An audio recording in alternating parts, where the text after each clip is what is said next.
সাবেক স্বামী মোস্তাফিজুর রহমানের অব্যাহত নির্যাতন, হত্যা ও চাকরিচ্যুতির হুমকি, মিথ্যা মামলা, হয়রানি করে জীবনকে বিষিয়ে তুলেছে। তার এই নির্যাতন ও মিথ্যা মামলা থেকে বাঁচতে অবিলম্বে স্বরাষ্ট্র উপদেষ্টা, আইজিপি সহ সংশ্লিষ্ট কর্তৃপক্ষের জরুরি হস্তক্ষেপ কামনা করেছেন প্রাথমিক বিদ্যালয়ের শিক্ষিকা আখি আক্তার। রবিবার দুপুরে বাংলাদেশ ক্রাইম রিপোর্টার্স অ্যাসোসিয়েশন মিলনায়তনে আয়োজিত এক সংবাদ সম্মেলনে এ দাবি জানান তিনি।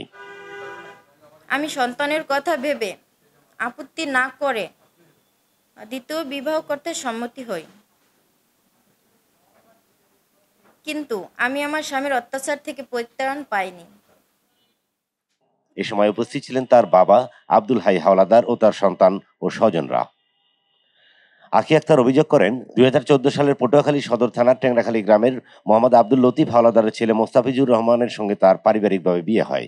বিয়ের পর প্রায় দিনই নেশাগ্রস্ত হয়ে স্ত্রীর উপর পাশবিক, শারীরিক ও মানসিক নির্যাতন চালাতেন মোস্তাক।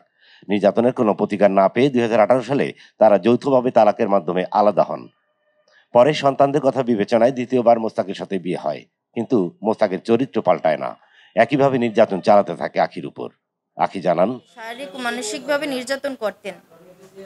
বিষয়টি তার পরিবারের সদস্যদের জানালে আমাকে আরও নির্যাতনের শিকার হতে হয়। কোনো প্রতিকার না পেয়ে 2018 সালে আমরা যৌথভাবে তালাকের মাধ্যমে আলাদা হই। পরবর্তীতে আমার মা ও ভাইয়ের